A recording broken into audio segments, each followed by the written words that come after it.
नमस्कार दोस्तों, मैं जय गोस्वामी स्वागत करता हूं आपका अपने YouTube चैनल RPSC ऑफिशियल में। दोस्तों, आज अपन हल करेंगे कर्मचारी चयन चयन बोर्ड द्वारा आयोजित भर्ती परीक्षा बेसिक कंप्यूटर अनुदेशक सिद्धि भर्ती परीक्षा 2022 का पेपर, जो कि संपन्न हुआ है 18 जून 2022 को। इसमें जीके के 40 से 50 क्वेश्चन पूछे गए हैं। वो किस प्रकार पूछेंगे उनकी अपने विस्तृत रूप से चर्चा करेंगे। तो स्टार्ट करते हैं मित्रों। पहला प्रश्न है कि जेंटलमैन एग्रीमेंट के संबंध में निम्न में से कौन सा कथन है वो सत्य नहीं है। ध्यान रखना, यहाँ पर देखो सत्य नहीं है का पूछा है, ये विशेष तौर पर ध्यान रखना है क्या पूछ रहा है। तो जेंटलमैन एग्रीमेंट के बारे में ये क्या है कि जो 1942 के अंदर भारत छोड़ो आंदोलन चल रहा था, तो उसी समय जयपुर प्रजामंडल के अध्यक्ष कौन, हीरालाल शास्त्री, और जयपुर के प्रधानमंत्री सर मिर्जा इस्माइल के बीच ये जेंटलमैन एग्रीमेंट समझौता होता है। और इस समझौते की शर्त ये रखी जाती है कि जयपुर प्रजामंडल को बंद कर दिया जाए। ठीक है, लेकिन इसी प्रजामंडल के विरोध में बाबा हरीशचंद्र ने आज़ाद मोर्चा का गठन किया, वो भी 1942 के अंदर, ध्यान रखना है। तो यह एग्रीमेंट 1942 में हुआ था, तो ये तो बिल्कुल सही है। और इसका संबंध है वो झालावाड़ रियासत से है, झालावाड़ से नहीं है मित्रों। इसका संबंध किससे, जयपुर रियासत से है एग्रीमेंट, जेंटलमैन एग्रीमेंट। और इस एग्रीमेंट के अनुसार रियासती सरकार भविष्य में अंग्रेजों की मदद नहीं करेगी। तो ये भी बिल्कुल सत्य कथन है, ये सत्य है। अब अपने को असत्य बताना है, तो असत्य केवल इसमें क्या है, ऑप्शन नंबर 2। प्राचीन ऐतिहासिक स्थल आश्रम पट्टन की आधुनिक पहचान है। मतलब आश्रम पट्टन है वो किसको कहते हैं, झालरा पाटन, विराटनगर, भीनमाल, केशोरा पाटन। तो ये किसको कहते हैं, केशोराय पाटन को आश्रम पट्टन के नाम से जाना जाता है। 17वीं शताब्दी में सिसोद या राठौड़ गठबंधन के मेवाड़ का शासक कौन था। तो सिसोद या राठौड़ गठबंधन होता है, उसमें मेवाड़ का शासक कौन था, महाराणा जगत सिंह प्रथम, राज सिंह प्रथम, महाराणा अमर सिंह सेकंड, महाराणा संग्राम सिंह सेकंड। तो ये था मित्रों महाराणा राज सिंह। महाराणा राज सिंह का काल 1652 से लेकर 1680 के मध्य। विजय कटकातु की इसने उपाधि धारण की थी। और राज सिंह ने क्या टिक्का दौड़ का आयोजन किया था। टिक्का दौड़ के बहाने ये मुगलों की छोटी छोटी चौकियों को नष्ट कर रहा था। राज सिंह ने राजसमंद झील का निर्माण करवाया।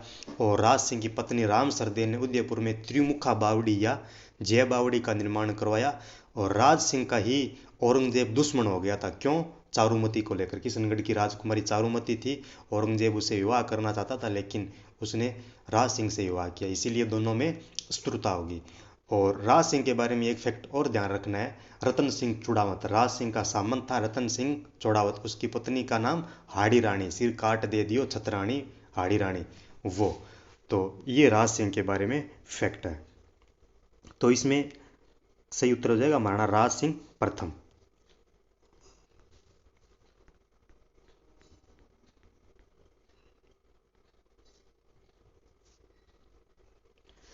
निम्नलिखित युद्धों को सही कालक्रम के अनुसार चुनिए। अपने को बताना है कौन सा युद्ध पहले हुआ, उसके बाद कौन सा, उसके बाद कौन सा।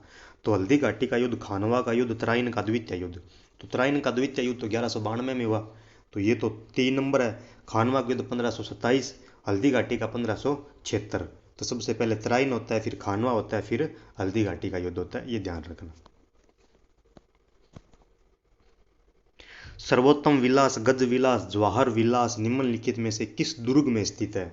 मित्रों, अगर दुर्ग का प्रश्न आप चाहते हो कि हमारा गलत न हो, तो आपको एक काम करना है, राजस्थान के अंदर कौन कौन से दुर्ग है वो तो ध्यान रखना ही रखना है। और एक चीज़ ये ध्यान रखनी है कि उन दुर्ग के अंदर क्या क्या स्थित है। जैसे कि तोड़गढ़ के अंदर कुंभा स्वामी का मंदिर स्थित है, नोकजा पीर की दरगाह, चल फिर शाह की दरगाह, दाइजी पीर की दरगाह, ये चित्तौड़गढ़ के अंदर है। मेहरानगढ़ के अंदर चामुंडा माता आनंद जी का मंदिर, ये मेहरानगढ़ के अंदर है। और गज विलास, ज्वार विलास, ये किस में है, ये जैसलमेर, तो सोनारगढ़ के दुर्ग के अंदर ये है। और इनके बाद एक बात और ध्यान रखना कि किस दुर्ग का निर्माण है वो किसके शासक ने करवाया, वो भी बहुत इंपॉर्टेंट है। तो ये मेहरानगढ़ दुर्ग के अंदर हो जाएगा। सर्वोत्तम विलास, गज विलास, जवाहर विलास, सॉरी सोनारगढ़, ये जैसलमेर के अंदर। हवेली चित्रकला किस शताब्दी की देन है। तो हवेली चित्रकला है वो 19वीं शताब्दी की देन है, ये ध्यान रखना। राजस्थान की प्रसिद्ध लोक कला बेवाण क्या है? बेवाण, ये भविष्य में भी पूछा जा सकता है। बेवाण क्या है? खादी के कपड़े पर लोक देवता के जीवन को चित्रों के माध्यम से प्रस्तुत करना। लकड़ी से निर्मित सिंहासन जिस पर ठाकुर जी की मूर्ति को श्रृंगारित करके बैठाया जाता है। लकड़ी से निर्मित तलवार नुमा आकृति जिसका उपयोग रामलीला नाटक में किया जाता है। कपाटों युक्त लकड़ी से निर्मित मंदिर नुमा आकृति। तो बेवाण क्या है? ये लकड़ी से निर्मित सिंहासन जिस पर ठाकुर जी की मूर्ति को श्रृंगारित करके बैठाया जाता है। बेवाण जो होता है ना, ये पिड्डे टाइप का होता है बेवाण।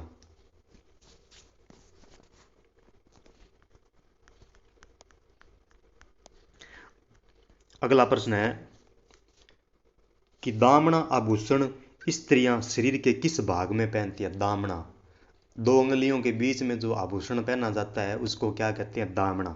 तो दामना कहाँ पहना जाता है? अंगुली के अंदर। नाक में एक नया आभूषण कल ही करवाया था, नाक में बुलाक। बुलाक कहाँ पहना जाता है? नाक में, ध्यान रखना। आंवला, नेवरी, टणका, पाइजेब ये कहाँ पहने जाते हैं? पैर में। कान के तो जेला लटकन है, ये कान के अंदर है। आगन्या टोंटी कान के अंदर है। स्वर्गवास हिशामुद्दीन उस्ता किस हस्तशिल्प के लिए सिद्धस्त कलाकार थे? तो देखो नाम से स्पष्ट है, हिशामुद्दीन उस्ता है, तो ये किस कलाकार के लिए? उस्ता कला। उस्ता कला क्या, उस्ता कला क्या होती है कि जो ऊंट की चमड़ी होती है, या जो ऊंट की चमड़ी के ऊपर बालों को काट कर जो आकृतियां बनाई जाती है उसको कहते हैं उस्ता कला। उस्ता कला मूलतः लाहौर की कला है, और लाहौर से ही महाराजा बीकानेर का शासक था अनूप सिंह के काल में उस्ता कला लाहौर से बीकानेर आई। और इसका जो प्रसिद्ध जो चित्रकार था उस्ता कला का, वो कौन था? हिशामुद्दीन उस्ता था। थेवा कला प्रतापगढ़ की है, ये ध्यान रखना। मीनाकारी जयपुर की है। विवाह के दूसरे दिन वर पक्ष द्वारा नव दंपति के लिए आशीर्वाद समारोह या प्रतिभोज को क्या कहते हैं? कुं, औलंदी, आणो, बढ़ार। तो विवाह का जो भोज होता है उसको बोलते हैं बढ़ार। अब एक एक गीत लोकगीत बताना है आपको कि बारात का डेरा देखने देखने जाते समय जो पहले इस बालिकाएं थी गीत गाती थी उसको क्या कहते हैं? क्या कहते हैं? जलो और जलाल।